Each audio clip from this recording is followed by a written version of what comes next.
এ বিষয়ে আমাদের যে ইন্টারন্যাশনাল ক্রাইমস ট্রাইব্যুনাল তারা কথা বলবেন।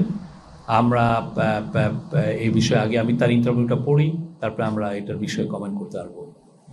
আমাদের আইসিটি করবেন। তবে একটা বিষয় সবসময় আমরা বারবার বলছি এবং এখন ইউএন এর রিপোর্টেও এটা ইস্টাবলিশ যে এই একবিংশ শতাব্দীতে ওনার চেয়ে বড় তো খুনি বা হিউম্যান রাইটস ভায়োলেশন এরকম ভয়ানকভাবে কেউ করেন নাই।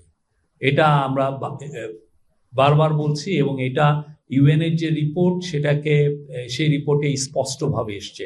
পরবর্তীতে আল জাজিরা তাদের 1 ঘন্টার একটা প্রোগ্রাম করেছে, সেখানে আসছে এবং বিবিসিতেও আসছে। ওখানে স্পষ্ট শোনা যাচ্ছে যে উনি খুন করার নির্দেশ দিচ্ছেন। তো যারা ওনাকে ইন্টারভিউ করছেন, আমাদের কাছে আমরা অবশ্যই মনে করি যে এই কনটেক্সটটার জন্য কেউ ভুলে না যান।